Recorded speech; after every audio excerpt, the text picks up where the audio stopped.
Uhum. Começar só com algumas palavras, lembrando um pouco da motivação principal da gente estar aqui. Compaixão, sabedoria e consciência livre de apego. Compaixão, sabedoria e consciência livre de apego.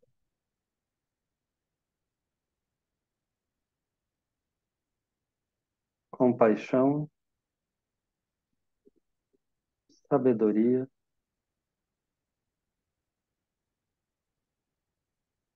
e consciência livre de apego.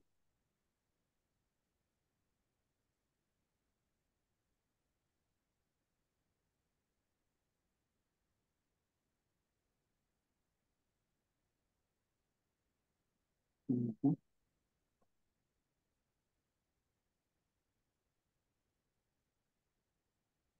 Muito bem, gente. Agradeço muito a presença de vocês aqui e também de quem assistir depois, né? A gente está no grupo com cerca de 40 pessoas e aqui ao vivo estamos em, deixa eu ver,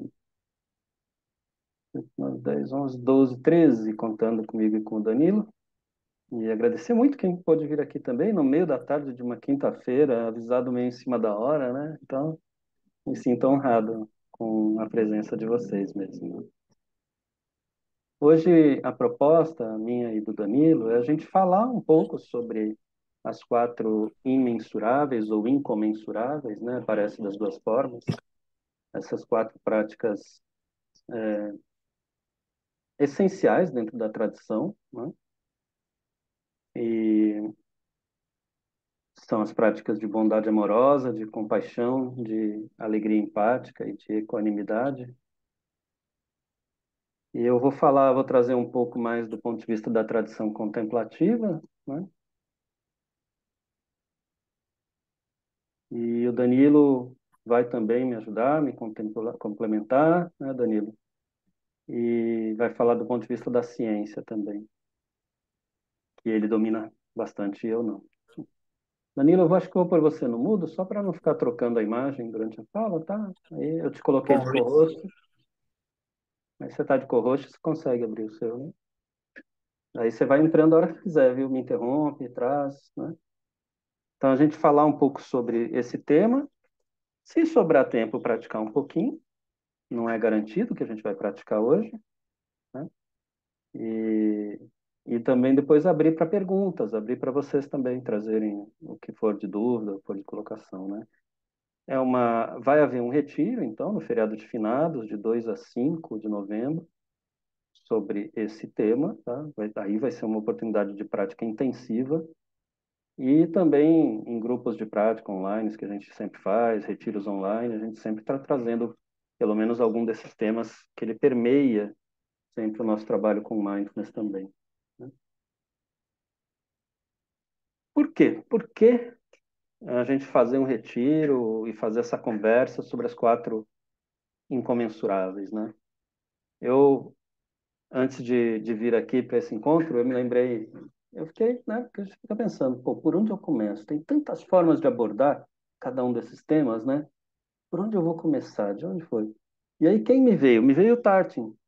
Vários de vocês aqui conhecem o Tartin, mas quem não conhece, Tartin é autor do livro Respirando, o Modo Natural de Meditar, do Caminhando em Sabedoria, Satipatthana, vários dos livros com os quais eu trabalho, o Danilo também, e outros instrutores e instrutoras também, né? E é livro de cabeceira, o Respirando é livro base de talvez mais de uma centena de instrutores de mindfulness aqui pelo, Olha, que legal, Humberto. Direto de Star Wars. Parece muito legal. É, enfim, e o Tartin é um baita de um professor. É um cara, assim, incrível, assim. Ele veio para o Brasil algumas vezes já, dar ensinamentos, né? E eu me lembrei dele numa vez que a gente estava na Uma Paz no Parque do Ibirapuera, em São Paulo, e tem umas salas lá, né? Eles oferecem cursos maravilhosos. E Tartin foi lá dar algumas palestras, e ele trouxe uma ideia assim, parece óbvio, né? mas às vezes quando parece óbvio e simples é porque é muito profundo, né? Ele trouxe uma ideia que é o seguinte, ó, se você tivesse numa situação complicada, com alguma dificuldade, algum problema, seja num relacionamento, seja numa circunstância da vida, o que que é melhor? O que que você acha que tem mais chance de ter um bom resultado? Se oferecer a essa situação, circunstância, relação, o melhor de si ou o pior de si? Para mim, isso resume por que trabalhar as quatro incomensuráveis. Por que trabalhar a bondade amorosa, compaixão, alegria empática e equanimidade? Porque quando a gente está com essas qualidades que são inatas nossas, né, dentro de nós, firmes, alicerçados, né, é mais provável que a gente possa responder com o melhor de nós. Estamos aqui comentando que é o melhor, mas que às vezes é difícil na dor, né? Verdade, James. É por isso que a gente está aqui, né? É por isso que a gente está aqui fazendo essa conversa, a gente faz retiro, a gente faz curso, a gente pratica, a gente lê, etc e tal, para a gente poder ficar melhor nisso, né? Porque se fosse muito fácil, a gente faria isso o tempo todo e estaria assim, sem parar, né? O tempo todo, né? A gente precisa desenvolver, isso é inato em nós. No entanto, a gente também se treinou para muitos comportamentos na vida, né? Que são ideias fixas, que são impulsivos, que são reativos, né? A gente tem muitos padrões e condicionamentos em nós. Então, a gente precisa se treinar nessas práticas mesmo, aprofundar elas em nós, para poder, gradualmente, conforme o tempo vai passando, ter essas qualidades transformadas em ação, fala e pensamento como respostas espontâneas em nós, né? Para isso precisa treinar, fazer assim. Do ponto de vista de mindfulness, e da minha experiência, pelo menos, e também do que muitos professores relatam, se você treina mindfulness e se você se aprofunda em mindfulness, realmente em um nível, vamos dizer, em diversos níveis e profundidades do ser, isso desenvolve essas quatro qualidades em você, que é o que você encontra nos níveis mais profundos de si. No entanto, não dá para a gente esperar, então tá, vamos passar 5, 10, 15, 20 anos na vida respondendo de forma condicionada, né, treinando mindfulness, até um dia a gente realizar isso. Não, vamos dar uma ajudinha, vamos dar uma forcinha e vamos treinar também a compaixão, a alegria empática, a equanimidade, a bondade amorosa, para fortalecer um pouco isso e ver se a gente tem essas respostas mais rápido, de forma que lá na frente, quem sabe, mindfulness, a consciência de si e do que está em volta, e essas quatro qualidades se encontrem, ou vão se encontrando cada vez mais em nós. Esse é um dos motivos. Outro motivo tem mais a ver com a situação do momento mesmo, né? Eu ia falar desde a pandemia. Desde a pandemia, eu acho que se intensificou, né? Antes já estava, e isso é parte de nós em certa medida também, da sociedade, mas desde o período da pandemia se intensificou a dificuldade de relação, né, nas relações.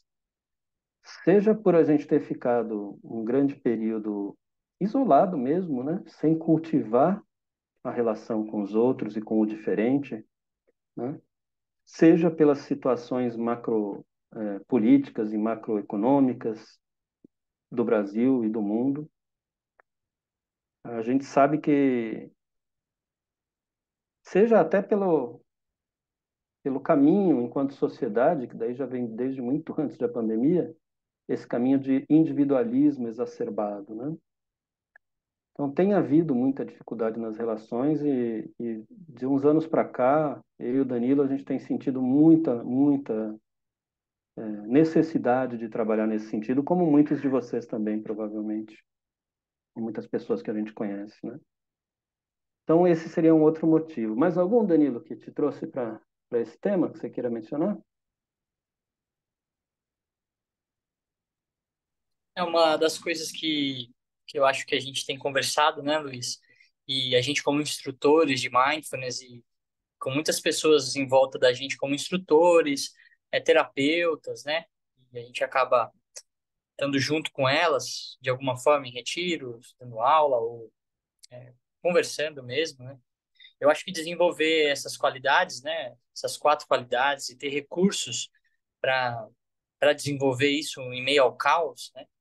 É de grande valia para quem cuida de pessoas, seja profissionalmente, né, ou seja pessoalmente. Isso dá mais recurso, mais energia, uma maior sabedoria para lidar nesses casos de sofrimento, né? Então, eu tenho visto isso como essencial para mim, né? Eu acho que minha prática tem se transformado com com um olhar maior para esse tipo de prática, né? Os quatro Brahma Viharas, né? Que são chamadas na tradição budista, né? E, e há uma grande confusão, sobretudo nos colegas das profissões de saúde, né? Que tem que ser empático com os pacientes, são treinados a ser empáticos, né? Nesse sentido de ter que sentir o sofrimento dos outros, né? Com muito pouca sabedoria. E não há esse treinamento, e eu acho que nunca ouviram falar sobre isso, né? Desenvolvimento de compaixão, de bondade amorosa. E aí muitos colegas, amigos nossos, entrando em burnout, doenças, né? Então eu acho que isso é uma das coisas que também me inspira, né? Estudar, praticar e proporcionar um retiro agora, né? Boa, bem lembrado, Danilo, é isso aí. Nós, assim, as pessoas que atuam como, de alguma forma, cuidadores, não só profissionalmente, mas pessoalmente, né? Não sei quanto a vocês, mas a minha volta nos últimos anos aí, 2, 3 anos, é muita gente adoecendo. Eu tenho visto muitas pessoas adoecendo e escutado de muita gente. Eu estou cuidando da mãe, eu estou cuidando da irmã, eu estou cuidando do pai, eu estou cuidando de não sei quem, e muitos de nós por aí virando cuidadores também, né? Então, com certeza essas qualidades podem ajudar bastante, né? Então vamos lá, vamos falar um pouquinho delas, né? O que que são essas quatro qualidades? O que que é bondade amorosa, né? Até bondade amorosa tem, eu lembro desde quando eu comecei, há 10 anos eu comecei a oferecer cursos de mindfulness, formei na primeira turma da Mindfulness Trainings International, né? Da MTI no Brasil, e por um tempo eu levei uns 2, 3 anos reorganizando a estrutura do curso de 8 semanas para que poder culminar na bondade amorosa, porque nos primeiros cursos, a maioria das pessoas costuma gostar, né, quando vem para um curso de mindfulness. Não sei se vocês, muitos aqui sei que já fizeram, não sei se todos, né? Mas quando acontecia de uma ou outra pessoa ficar com um pé atrás com alguma coisa, costumava ser a bondade amorosa. Porque vinha aquela pergunta, pô, mas bondade amorosa é uma coisa meio piegas, né? Ou então, pô, bondade amorosa, sei lá, pro Estado Islâmico, né, na época do Estado Islâmico, ou bondade amorosa para os americanos, quem gostava dos americanos, ou bondade amorosa para aquela pessoa que, putz, me enche o saco continuamente, que eu tenho problema e tal. Ó. Tinha, às vezes, esse tipo de reação, né?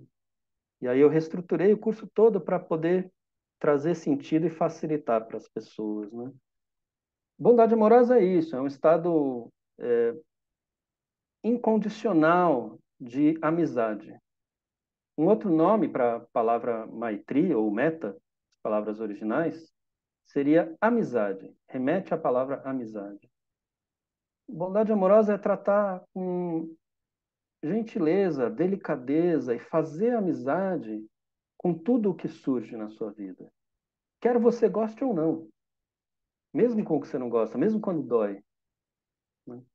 Em que sentido? No sentido de tomar contato, de fazer contato e conhecer e buscar compreender.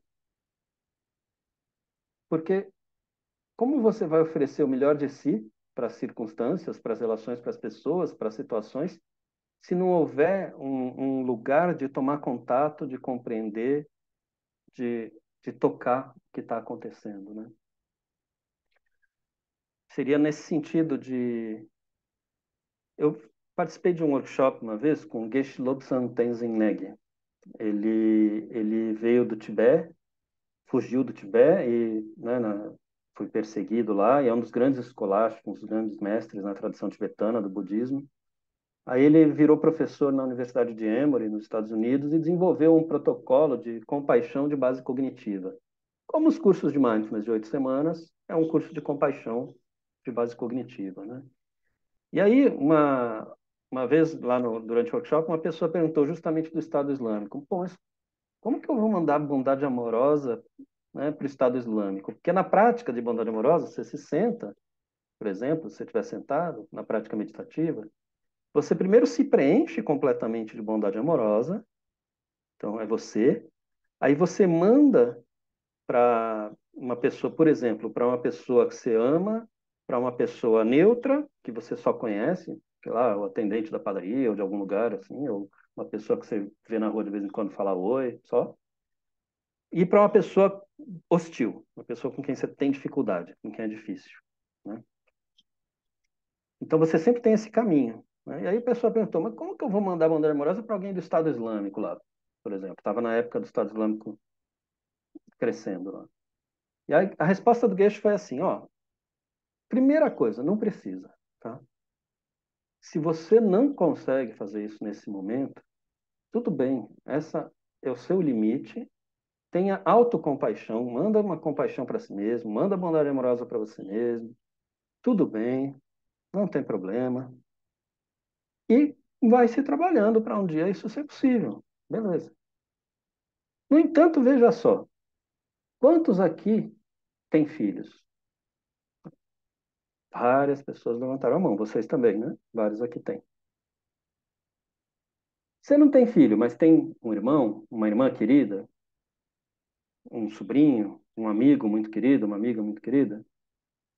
Então pensa o seguinte, sei lá, seu filho, seu amigo, seu irmão entrou lá na Deep Web, descobriu uns vídeos com discursos do Estado Islâmico, fez sentido, falou, pô, pior que esses caras têm razão, hein? Começou a se aprofundar mais nisso e se sentiu motivado, deu área, foi lá para Síria, lá para onde eles estavam, Iraque na época, Síria, né?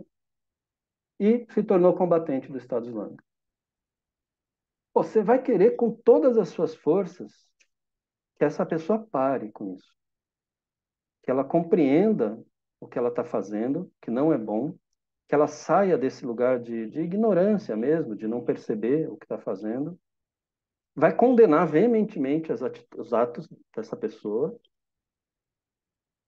mas você não vai condenar a pessoa, você vai querer que ela acorde do que está fazendo e volte, e seja uma pessoa boa, seja uma pessoa, né, pare com essas atitudes. Pô, é seu filho, é seu amigo querido, é seu irmão. Então, ele falou, daí ele trouxe assim, pois é, todos os combatentes do Estado Islâmico têm mãe, têm pai. Então você não confunde a pessoa com a ação. Você pode, inclusive, ter que ter uma ação enérgica para parar a ação da pessoa, se ela estiver causando danos. Mas você sabe que essa pessoa continua tendo todo o potencial de amor, de bondade e de beleza que todos nós temos. Todas as pessoas têm. Isso seria bondade amorosa. Então não é aquele. É diferente, né? Aí na tradição você sempre fala, se fala assim, tanto para bondade amorosa quanto para compaixão, alegria empática e equanimidade, se fala do inimigo próximo e do inimigo distante. Tá? Então, amorosidade, né? Você enviar esse lugar de amizade, de amorosidade para todos os seres, querendo que todos eles sejam felizes, né?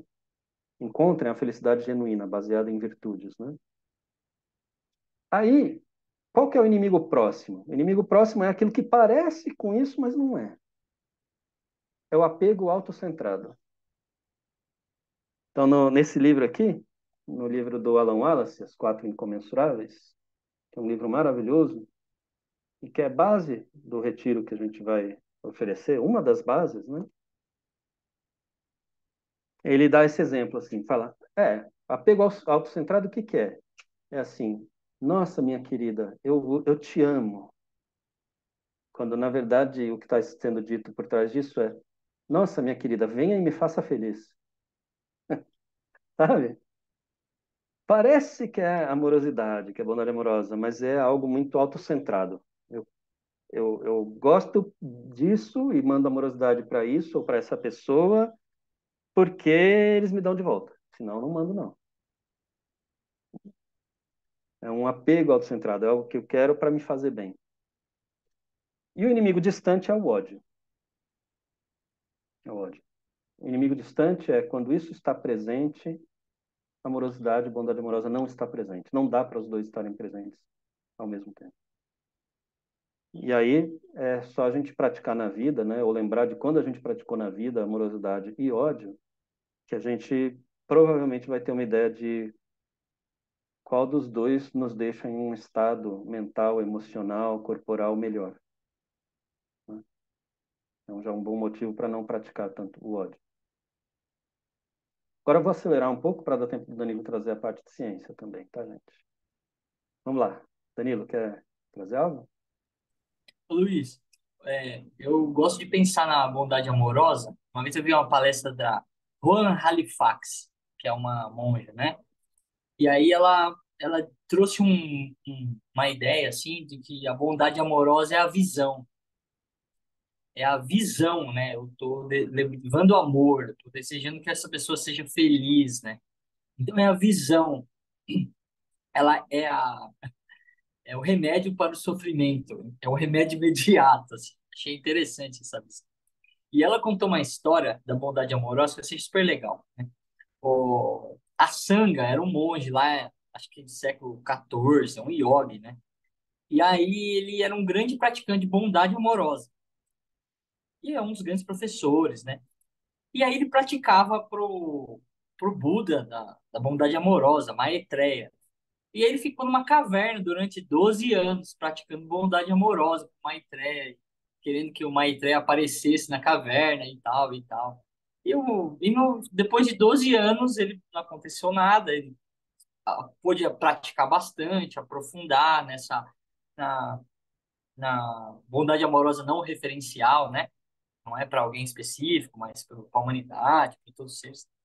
E aí ele sai da caverna e ele encontra um cachorro na frente da, da caverna, cheia de berne na cara. Como ele era um grande praticante de bondade amorosa, ele olhou o sofrimento do cachorro e o sofrimento do berne. Então, como é que eu vou tirar essa berne do cachorro sem machucar a, o cachorro e a berne? E aí ele vai com a boca e tira com a língua e com o dente, berne por berne, do cachorro. E aí o cachorro se transforma em Maitreya, o Buda da bondade amorosa, né? E aí que ele diz que a bondade amorosa, né, o Maitreya, tem que ser praticado na sociedade, né, e não dentro da caverna. Eu me lembrou dessa história aí. Muito, muito boa. Muito boa. Lembrei que uma das práticas de bondade amorosa que a gente faz, assim, né, sentado aqui, também pode ser com categorias de animais, né? Você pode, tipo, pegar uma enciclopédia de animais e aí olha os fofinhos, daí pratica a amorosidade para os fofinhos, né? Ah, os bonitos, aí pratica para os bonitos. E vai indo, né? Daí chega, pô, esse já não é tão fofinho, bonito, mas pratica. Até chegar nos que você tem, né? Tem asco, acha nojentos, acha feios, tem medo, etc. E continuar praticando o mesmo nível de bondade amorosa, né? Hum. E por isso também que o Alan Wallace ele recomenda não fazer só essa prática de, né, enviar a bondade, mas fazer uma prática reflexiva também, de pensar, relembrar os momentos na sua vida em que você atuou com amorosidade, momentos na sua vida em que você atuou com raiva. Pensar sobre isso, sobre o que te traz raiva, o que te traz amorosidade, de que forma pode trabalhar com isso. Imaginar o que seria você no seu maior estado de florescimento humano e o que é necessário para isso, o que te leva para isso, né? Como você seria, né? Como seria se todas as outras pessoas também estivessem no seu mais importante, maior, mais profundo estado de florescimento. Então, fazer também práticas meditativas reflexivas, né? Para não ficar uma coisa também assim, ele fala assim, ah, eu amo a humanidade, só as pessoas que eu não gosto, sabe assim? Não ficar uma coisa só abstrata, assim, né? Mando amor para todo mundo e se o meu cachorro vem aqui e me atrapalha na minha prática de amor para todo mundo, eu xingo e mando embora. Aí não faz sentido, né? Então, ele precisa dessa prática também e da incorporação no dia a dia, na vida, né? E a segunda é imensurável, que é a compaixão. Se a gente fosse resumir o que pode ser a compaixão, diria que compaixão é você sentir o sofrimento do outro, reconhecer quando o outro está em sofrimento e querer que ele acabe. E, novamente, não é só reconhecer e ficar falando, mandando que acabe o sofrimento, é agir. Todas essas práticas implicam ação no mundo. O Nangyal Rinpoche, que é professor do Tartyn, uma vez perguntaram para ele, e ele disse que para ele, apesar de compaixão e sabedoria serem duas faces da mesma coisa, e no fundo serem a mesma coisa, ele, se fosse para separar como conceito, né, como ideia, ele achava que compaixão era ainda mais importante que sabedoria. Ele fala que se você estiver andando na floresta e ouvir um grito de socorro, quem vai fazer você correr lá para ajudar a pessoa é a compaixão. Claro, é preciso sabedoria para saber como ajudar, qual a melhor forma de apoiar os seres e a si mesmo. Mas a compaixão é o que te move, é o que te faz ir em direção a reduzir o sofrimento no mundo. E a compaixão, ela tem também um inimigo próximo e um inimigo distante. O inimigo próximo da compaixão, ele chama aqui de dor, pesar. A gente pode pensar em contágio emocional. Se a gente vê as teorias de inteligência emocional, socioemocional, o pessoal fala muito em contágio emocional. É quando você sente a dor do outro, mas em vez de ter a força para poder apoiar o outro, dar a mão para ele, ou fortalecer o outro para que saia do sofrimento, para que pare de criar sofrimento para si mesmo, você afunda junto. Você entra no mesmo estado de pesar, lamentação e se aprofunda no sofrimento junto. Parece compaixão, mas não é a compaixão, porque a compaixão implica ação no mundo para o sofrimento acabar, para o sofrimento reduzir. Tá? Esse é um inimigo próximo da compaixão. E o inimigo distante da compaixão, que é aquele que, quando existe, é impossível haver compaixão, é a crueldade. É quando você se percebe olhando e desejando, eu quero mais é que sofra mesmo, eu quero mais é que se ferre. Sabe aquilo? Quero mais é que se ferre, quero mais é que se dane. Que às vezes, todo mundo fala às vezes, né? A gente às vezes está, né? A situação está tão complicada, o famoso de saco cheio, que você fala, quero mais é que se dane o outro. Né? Quero que ele sofra, quero que morra, quero que... Essa é a crueldade. Quando isso está presente, não há compaixão presente. Não interessa quem é o outro ser. Não interessa o que ele fez. Lembra? É aquela ideia de você não grudar a ação e a fala na pessoa. Não estou dizendo que não tem que ser punido. Tem, existe justiça, existe prisão, e a prisão devia ser de outro jeito, não desse jeito que é hoje, mas existe. Existe justiça restaurativa, existe justiça transformativa, existem regras, existem leis, tudo certo. Isso não há dúvida. No entanto, se a gente chega nesse ponto da crueldade, a gente se esqueceu que o outro é um ser com exatamente o mesmo potencial que eu tenho e que todos os outros temos. Danilo, mais alguma coisa que você queria sobre essa parte da compaixão?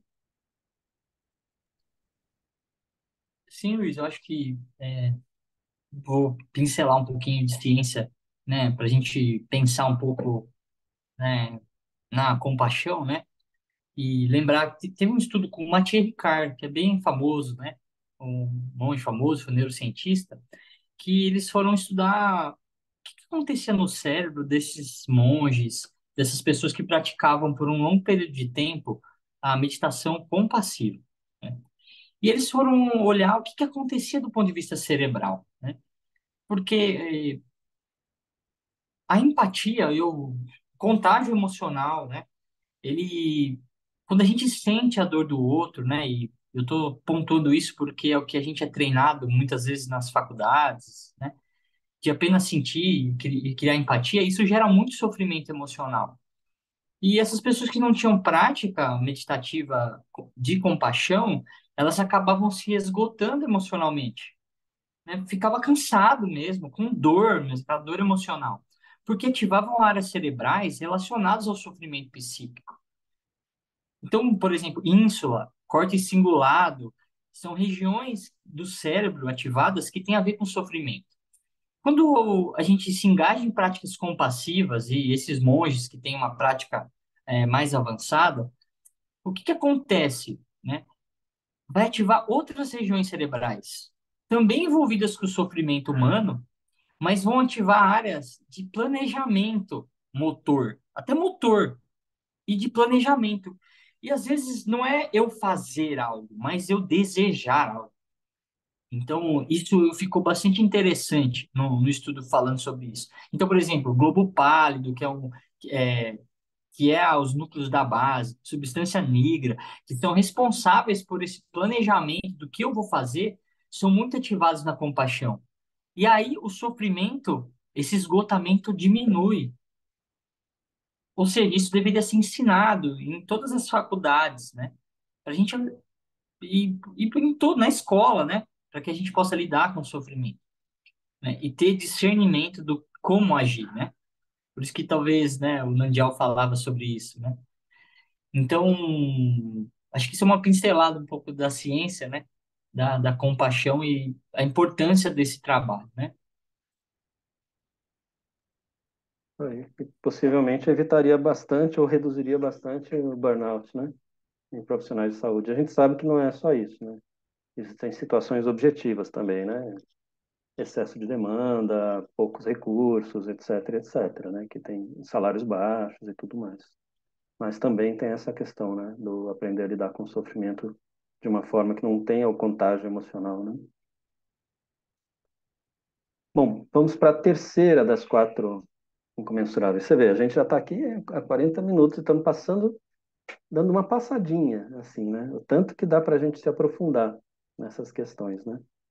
A terceira das quatro incomensuráveis na tradição é a alegria empática. Em alguns lugares aparece só como alegria, mas mais comumente é chamado de alegria empática. O que é a alegria empática? Da mesma forma que na compaixão você reconhece o sofrimento no outro e quer fazer algo para que isso diminua e acabe, na alegria empática você reconhece a felicidade do outro e quer fazer algo para que ela aumente. Você se alegra com a alegria do outro, né? Aí, esse também dá muita confusão, porque, pô, me alegrar com, sei lá, algumas pessoas que fazem o que eu gosto, ou quando meu time faz gol, ou quando, né, X, né? Maravilha, beleza. Mas, pô, e se de repente é aquele cara do partido político oposto, ou é aquele cara que está, sei lá, fazendo uma baita maldade, chutando, tá maltratando um animal, sei lá o quê, e está feliz por isso? Como é que eu vou me alegrar com a alegria dele, né? Então, vem a questão. Não é se alegrar com essa alegria empática, não inclui se alegrar com alegria baseada na ignorância, baseada no ignorar, baseada no não saber. Porque quando uma pessoa faz algo assim é porque ela não sabe. Ela não sabe que a gente está numa aventura comum enquanto seres humanos e outros seres neste planeta. Ela esqueceu isso, não ensinaram isso para ela, né? Que você construir a sua ideia de felicidade sobre o dano aos outros, aos seres, ao planeta, é um grande erro, porque esse dano se reverte em você. Não tem como, né? A gente está aí com crise climática, com um monte de coisa. Eu costumo falar, imagina assim, se você pega uma nave espacial, ela sai do planeta Terra, vai para o espaço, né? A Terra está acabando, mas só tinha uma nave, então a humanidade inteira teve que ir dentro da mesma nave. Então, essa é a nossa situação atual. É o nosso planeta. É isso. Tá todo mundo na mesma nave, não tem jeito. Se der ruim, vai dar para todo mundo, né? Claro, os ricos, talvez, os muito ricos, vão resistir um pouco mais, porque o que tiver de melhor vai ficar para eles. A gente sabe que a sociedade está organizada assim. A gente sabe que os mais vulneráveis sofrem primeiro e mais. Mas vai dar ruim para todo mundo, no fim das contas, tá? É uma aventura comum. E outra, quando você está num estado de raiva e de ódio, você já está em sofrimento, mesmo que você não perceba. Mesmo que você não perceba. A alegria empática, ela se alicerça na virtude, tá? Você fica feliz com a felicidade do outro que seja alicerçada na virtude, em ações virtuosas, em falas virtuosas. Isso é alegria empática. Tem uma base ética fundamental em todo esse ensinamento. E esse é outro dos motivos que me atraem muito para as quatro incomensuráveis, que é essa questão de que, na tradição, quando as pessoas iam para o caminho espiritual, na tradição do budismo, pelo menos, e em outras também, imagino, no budismo, a primeira coisa que se estudava eram preceitos éticos, preceitos morais.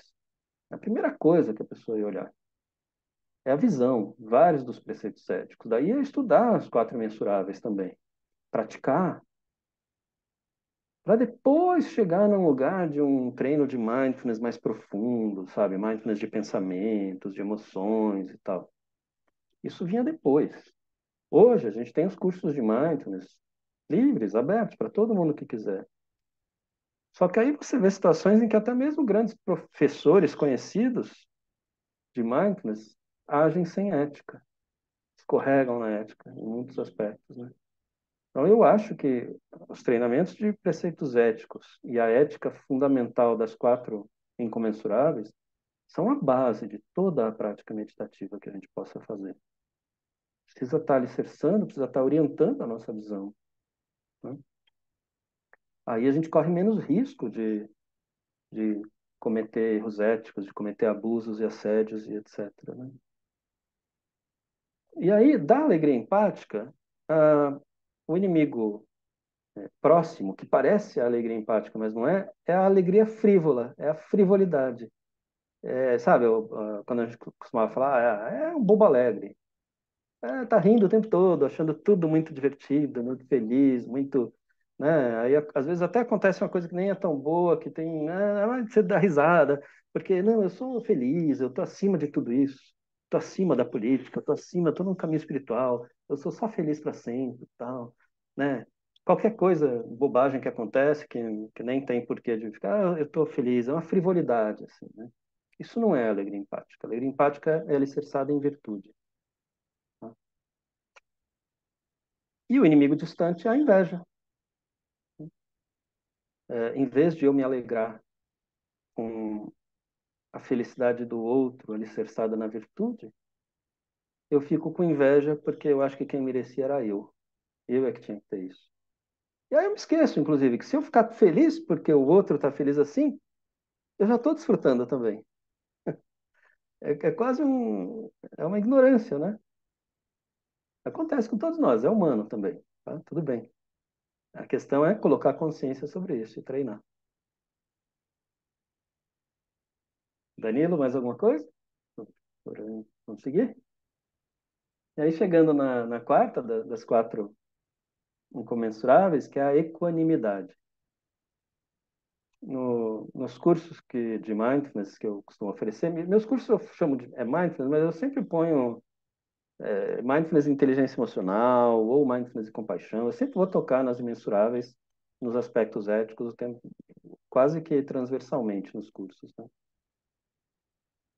Quase sempre, em quase todo curso tem algumas pessoas que me perguntam, pô, mas o que que é equanimidade? Não sei, né? Então, é um termo que suscita muita dúvida nas pessoas, né? Uma outra forma de... Algumas pessoas chamam de imparcialidade. Até dá. Parcialidade até dá, mas eu acho que não tem o mesmo gostinho da equanimidade. Eu vi também uma outra tradução que é imperturbabilidade. Aí eu acho que é mais próximo da equanimidade. Imperturbabilidade. Por quê? Porque a equanimidade tem vários aspectos, mas vamos trabalhar aqui em um aspecto interno primeiro. Imperturbabilidade é muito claro para o aspecto interno da equanimidade. O que isso quer dizer? Isso quer dizer que quando acontecem as coisas que eu gosto, boas, eu desfruto. Mas eu não saio de mim num êxtase tão completo que depois eu me afundo quando isso não estiver mais presente. Eu continuo alicerçado numa consciência. Quando algo ruim, algo desconfortável me acontece, tudo bem, eu posso ficar triste, eu posso ficar indignado, eu posso ficar irritado, posso ficar, né? Mas eu não saio de mim. Eu não fico cego de raiva, eu não fico depressivo de triste, eu não fico, eu ainda estou alicerçado numa certa consciência. Então eu continuo experimentando todas as emoções, mas eu não sou jogado para lá e para cá com os acontecimentos da vida, sem parar.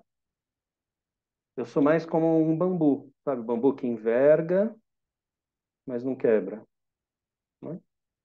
E lembrando que o bambu, é engraçado que no bambuzal, a comunidade toda de bambus está ajudando aquele bambu a envergar e não quebrar. Eles estão todos conectados embaixo, né? Então a equanimidade também aponta para isso. Então é uma imperturbabilidade. Eu posso sair para comemorar um aniversário e tomar um vinho maravilhoso. E nossa, a noite ser deliciosa, com um diálogo, com conversa, com maravilhoso. E daí no outro aniversário do ano que vem, eu vou sair e tomo um vinho ruim pra caramba. O vinho era muito ruim. O cara falou que era bom, mas era horrível. Pô, eu continuo sabendo que esse vinho é ruim e aquele lá é bom. Mas isso não estraga a minha noite. Eu continuo tendo boas conversas com aquelas mesmas pessoas, continuo desfrutando da companhia delas e tal. Você entende? Então, o discernimento permanece, mas há uma equanimidade. Uma outra forma de falar da equanimidade é assim: imagina o seguinte, vários aqui têm filhos, né? Então, seu bebê está lá no berço chorando. O que você vai fazer? Você então fala assim: ah, bebê chorando, odeio, não quero, saio correndo, fecho a porta e vou embora. Não, você não faz isso. Não, você faz o seguinte: bebê chorando, você deita e chora junto com o bebê. Você também não faz isso. Então, você nem pega carona e fica igual, nem sai correndo. Você pega o seu bebê no colo, não é? Pega no colo e olha para ele. Você toca, sente o bebê, olha para ele, acalenta. Hum? Talvez isso já faça o bebê parar de chorar, talvez não. Nem, não é garantido que isso vai fazer o bebê parar de chorar, mas você vai ter mais chance de reconhecer o que você precisa fazer para ajudar esse bebê. Talvez. Tem mais chance. Então, equanimidade tem a ver com isso, tem a ver com fazer contato com tudo, com o mesmo interesse genuíno e, e vontade de compreensão amorosa. Tanto com o que você gosta quanto com o que você não gosta. Isso é equanimidade. E o inimigo próximo da equanimidade, que parece que é, mas não é, é a indiferença. Indiferença não é equanimidade. Na indiferença não tem vivacidade, não tem engajamento, não tem amorosidade. A indiferença é um lugar fechado, frio. A equanimidade é um lugar aberto, inclusivo. E é a raiz do que nós somos. Tem alguma coisa que você consegue proibir de a chegar na sua consciência? Isso é proibido, isso não pode. Não tem, né? Talvez a gente pode jogar para o profundo inconsciente, mas está lá. Tá lá, tá dirigindo a gente sem a gente ver só. Não dá para excluir. Não dá para proibir nada de se manifestar no mundo. Ah, não, agora isso aqui não vai acontecer, é impossível. Não quero. É proibido. Não dá. Equanimidade é a condição humana, é a condição universal deste universo em que estamos. Tudo é incluído, tudo é abraçado. Então, quando a gente desenvolve equanimidade, em verdade a gente está caminhando para reconhecer a equanimidade que nós já somos. Imparcialidade não, indiferença, aí é o inimigo próximo. O inimigo distante da equanimidade é apego e aversão. Eu só quero o que eu gosto e que eu desejo e quero longe de mim e odeio e reajo imediatamente ao que eu não quero, não gosto e acho errado. Ou seja, estou tentando controlar o mundo a meu bel prazer. Impossível. Equanimidade é o que é. É, é impermanente e tudo está se interpenetrando. Esse é o mundo que a gente vive. Você não vai conseguir controlar. Você pode desenvolver um lugar equilibrado, emocionalmente regulado, para lidar com tudo que surge. Nesse sentido, a equanimidade também é um refinamento para as outras três, para a bondade amorosa, para a alegria empática, para a compaixão. Todos os treinos delas são feitos com equanimidade, lembra? Sempre uma pessoa que eu amo, uma pessoa que eu amo, uma pessoa neutra, uma pessoa hostil. Ou as diferentes categorias de animais, ou por aí afora. Mas sempre essas outras três, a equanimidade é um componente delas. A equanimidade ajuda a gente a refinar essas qualidades. Danilo? Não? Mais alguma coisa aí que você queria trazer? Tá. Então, essa é uma visão geral das quatro imensuráveis. E eu acho que eu nem precisava falar, mas só deixar claro que a ideia do retiro que a gente vai fazer, e mesmo de quando a gente faz cursos ou grupos online e tal, não é só ficar sentado aqui praticando, eu vou ficar praticando bondade amorosa, compaixão, empática. A gente vai fazer isso também, bastante, porque ajuda a incorporar isso em nós, sabe? A ideia é que a gente tem uma vida repetindo padrões. Se a gente está aqui, a gente já entrou em algum caminho de autoconhecimento, ou flertou com ele, e alguns a gente talvez já tenha conseguido mudar algumas coisas na vida, né? Mas aqueles que pegam mais profundo, talvez seja mais difícil. A gente talvez ainda esteja num padrão de uma resposta mais reativa, mais imediata. Esse treinar aqui, né, vai ajudando, e não é só o retiro e depois o resto da vida, né? Vai ajudando aos poucos a nossa resposta espontânea e natural às situações ir se tornando uma resposta baseada em amor, compaixão, alegria empática e equanimidade. Só que para isso a gente tem que treinar, a gente tem que assumir que isso está em nós. E muitas vezes vai no começo se lembrar depois. Mas tudo bem, faz parte. E aos poucos a gente vai desenvolvendo isso. E para isso acontecer, mindfulness, né, gente? Sem mindfulness, sem consciência de si, das emoções, pensamentos, corpo, do que está em volta, dos padrões de relação, sem isso a gente não tem nem como reconhecer que a nossa resposta está sendo reativa ou amorosa. Só muito depois a gente vai saber, né? Então, a base de todas as quatro é mindfulness. Especialmente o aspecto de shamatha na tradição, que é o aspecto de centramento, tranquilidade e estabilidade. Esse aspecto, principalmente. É a grande base para a gente trabalhar. Então, a gente vai fazer isso no retiro, mas a gente também já vai começar, não vai ser um retiro totalmente de silêncio, esse não. Ele vai ter um pouquinho, talvez, de silêncio, mas a ideia é que a gente vai treinar essas quatro também na hora de comer e conversar com as pessoas, na hora de nadar na lagoa, na hora de caminhar na natureza, na hora... É para ser um treino para a vida, senão não tem sentido. E a ideia do retiro é poder ter um tempo em que você está livre dos seus afazeres, das suas tarefas, da rotina, para poder se concentrar em treinar isso, compreender mais e treinar isso o tempo todo.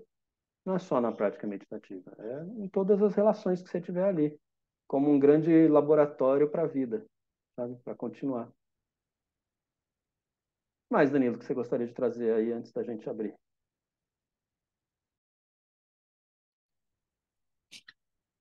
Eu fiquei pensando, né, essas quatro qualidades, né, do coração, a gente acaba separando com nome, por uma questão também de linguagem, né, para poder ser didática, mas elas são, a descrição é que elas são essa mentalidade pró-social, de interação entre os seres, né?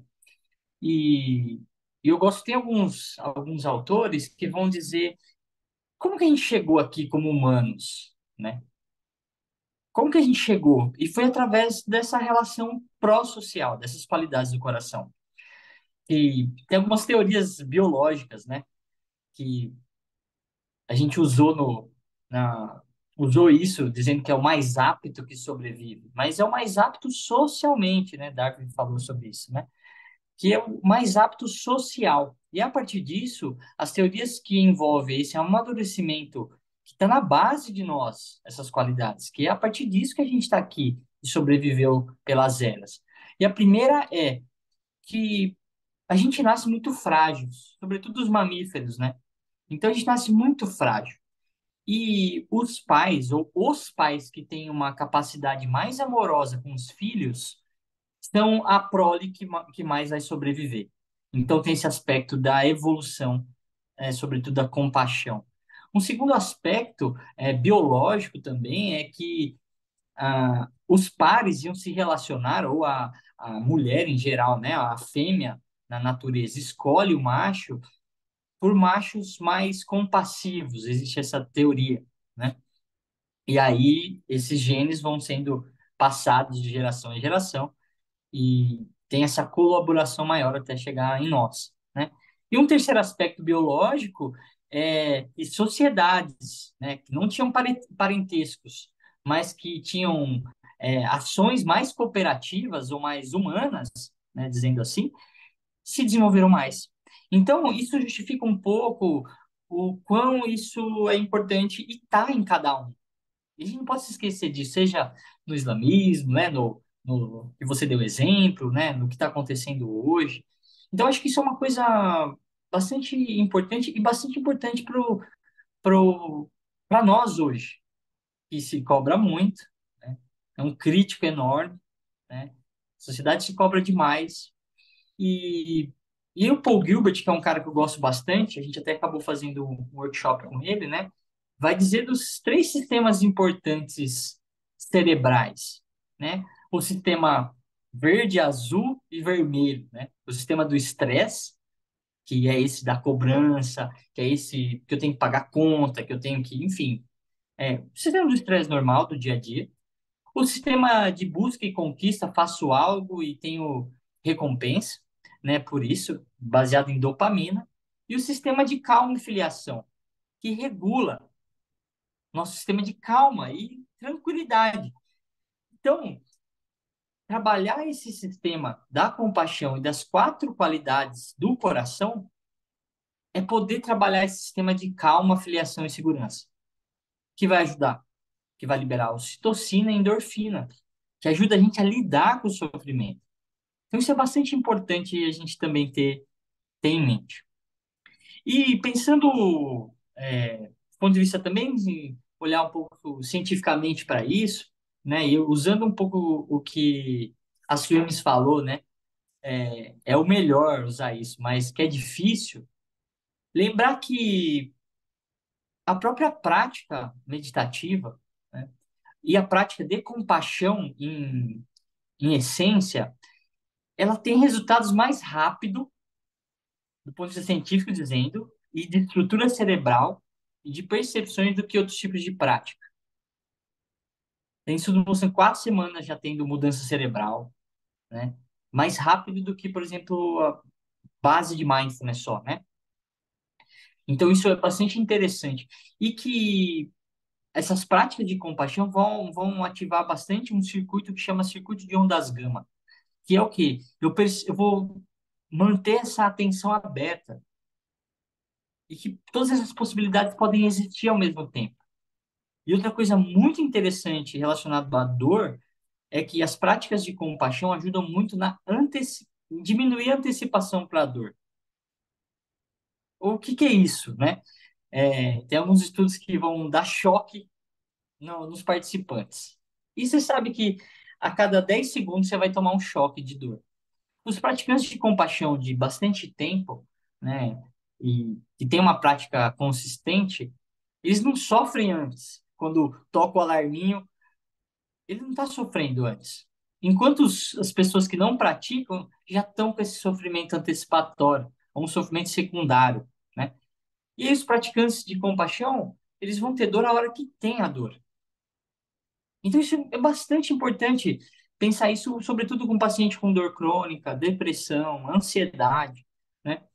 Isso é bastante importante a gente pensar nisso e desenvolver isso para lidar, né? É, E que essas práticas, se a gente vai pesquisar, elas têm bastante coisas boas para nós. Tem um estudo bastante legal, uma pesquisadora americana que acompanhou gerações, né? Os pesquisadores acompanharam gerações. E o que que eles viram? Pessoas que tinham comportamento pró-social, que tinham grupo, que tinham práticas de interação de grupo, eles viviam mais. Né?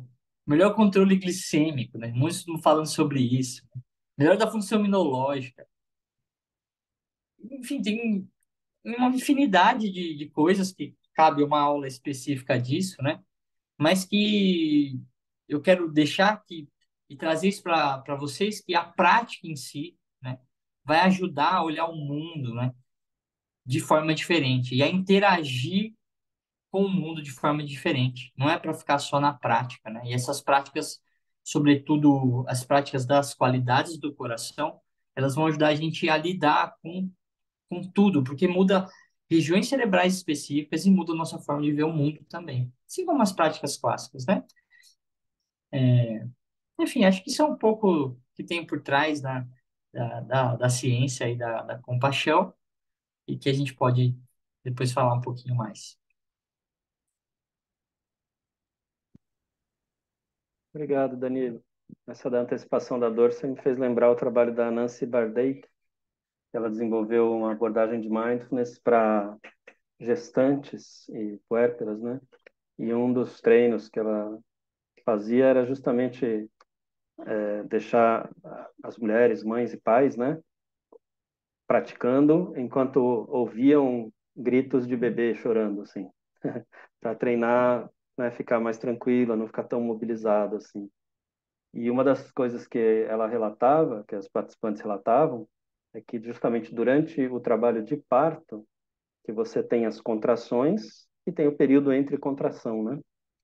E que geralmente a experiência era de dor não só na contração, mas também uma antecipação da dor, né? Antes da próxima. E que a partir desse programa de mindfulness que ela faz, a experiência foi menos antecipação também, de ter a dor só na contração e ter mais descanso entre uma contração e outra. Me lembrou desse aspecto também. Agora, gente, eu vou primeiro me despedir da galera que vai assistir online depois, gente. A gente vai parar de gravar, porque agora vai abrir para perguntas aqui. E aí, respeitando o aspecto de confidencialidade de quem está aqui, a gente vai parar de gravar nesse momento, tá bem? Só agradecer quem está assistindo online aí depois.